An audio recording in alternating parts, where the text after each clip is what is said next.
Good morning, ladies and gentlemen. As Jack said, my name is Joe Logan. I'm delighted to be one of the newer members of the OEC staff as the Director of Agricultural Programs. And it's nice to be with you this morning to do a little bit of a tutorial on some rather indelicate issues involving the footprint, shall we say, of agriculture on Ohio's environment, and more precisely, as Jack alluded to, the footprint of industrial livestock production on Ohio's environment. Ohio is kind of a unique state. It is the confluence of various interests. We are a legitimate farm state, a regular farm state. We've got a lot of very intensive agriculture, primarily in the western and northern parts of the state. And at the same time, we are a genuine metropolitan state, home of 15 major metropolitan areas across the state of Ohio. So you can see that there is going to be a natural disturbance there, a natural conflict between those two interests. Ohio is also very blessed in terms of its natural resource bases. We've got fertile soils, we've got an ample water supply, which is rather unique in many agricultural areas, especially in these climate change times. We've got a temperate climate for the time being at any rate, and we've got a very well-developed infrastructure. Those are all wonderful blessings that we are delighted to have. But to whom much is given, much is required.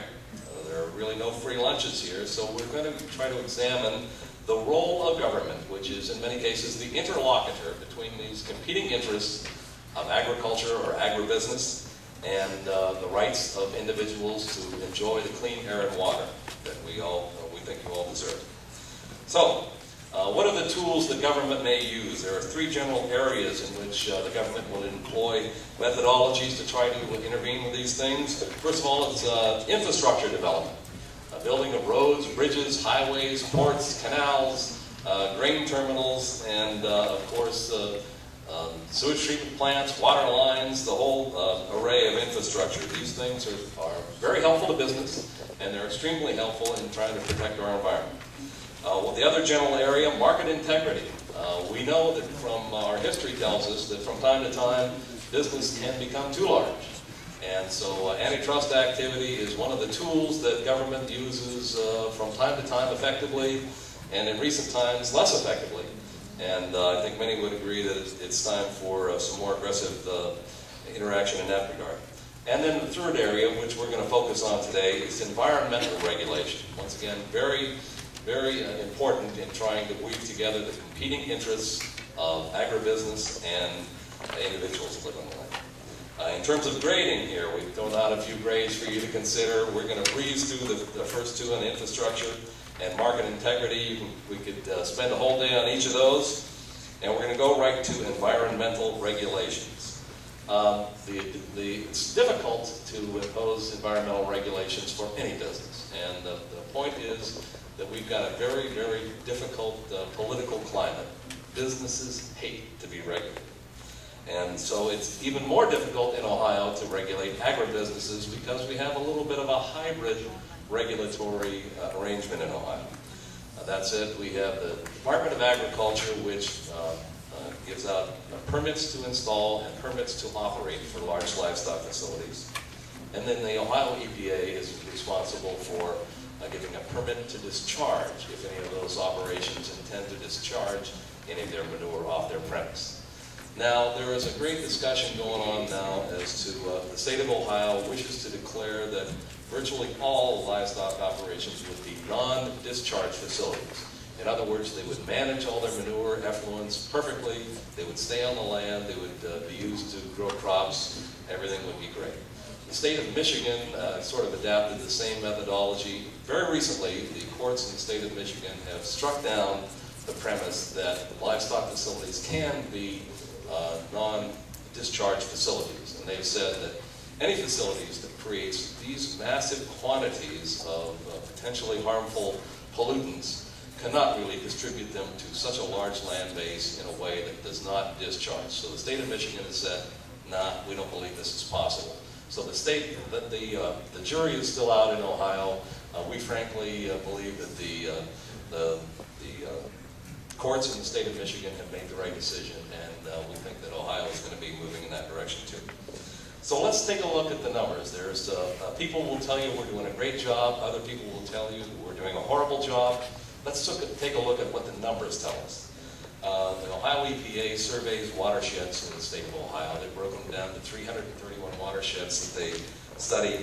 209 of those they have judged are profoundly impaired, and in 60% of those cases they are impaired by an array of agriculture-related events, such as nutrient inclusion. In other words, the phosphorus and potassium that farmers spread either by manure or chemical fertilizer finds its way into the watershed.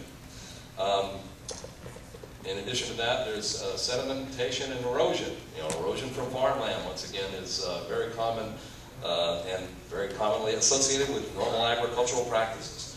And then the third general impairment area is what they call hydromodification. If you drive through farmland in Ohio, you can tell pretty quickly that farmers love ditches that are straight and deep. And nature, on the other hand, will tend to fill those in and make them meander. And so there's always this contention back and forth between those two things. And historically, if we want to look back, since the evolution of the EPA, we've made some fairly substantial improvements in the overall water quality in Ohio. We must acknowledge that. But lately, since the mid-90s, we've started to perhaps reach a tipping point, and we've seen some rather profound move in the other direction, especially in terms of the amount of soluble phosphorus in watersheds such as the Western Basin of Lake Erie and certainly Grand Lake and other minor watersheds. So obviously there are some very deep concerns about the status. Now, why are agricultural related problems so difficult and so persistent? Just think about EPA calls agricultural based pollution non-point source pollution. And that name itself indicates this is problematic. Non-point source, it sounds like it doesn't come from anywhere, when as a matter of fact it actually comes from everywhere, and that makes it equally problematic. So it's difficult. Take for instance the Great Maumee River Basin, 4.8 million acres it consists of. So if you have a rainfall event in northwestern Ohio, 4.8 million acres contribute to some tributary to the Maumee River and to its potential degradation. So it's a very problematic situation to address. The second factor that makes it difficult is subsurface drainage. Most people may be unaware that when you drive by a farm field, that the surface of that field, beneath the surface, about 2 feet below the surface, is a network of perforated tubing that is designed to capture water that percolates through the soil and bring it back out to surface water. Farmers do this so that they can get their large equipment in the fields early in the spring and late in the fall without damage to their equipment. But it also, unfortunately, gives pollution a second chance to manifest itself in the waters of the state of Ohio. Because as that water is subsiding through the soil, the phosphorus and potassium that come with it may indeed join it in that network of tubing and come back out into surface water. So subsurface draining is an issue. And then thirdly, if you're going to address and make improvements in non-point source pollution, you really have to change the behavior of hundreds or of thousands of farmers rather than a single corporate entity that may be a bad actor or a single city sewer system. There are also some unintended consequences of more recent trends in agriculture that I want to discuss today. No-till agriculture is a phenomenon that's just come on in the last 10 years in Ohio, and frankly it is a practice that the Ohio Environmental Council, that farmers appreciate, environmentalists appreciate, because what it does is it uses new technology to plant through a biomass cover on the surface without tillage. In other words, it tills a very narrow band and inserts seeds so that farmers can grow crops without actually plowing their land.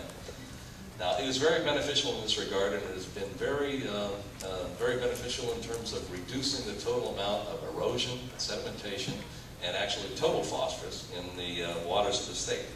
However, it has had an unintended consequence, and that is because those farmers are not inverting and they're not stirring that soil, not plowing that soil, all the nutrients that they apply to the surface stay on the surface. So whether you're applying chemical fertilizer or whether you're applying manure from various sources, whether it be liquid or solid manure, it stays there on the surface. Once again, if you get that big rainfall, all those nutrients are vulnerable to being eroded into the waters of the state. So that is a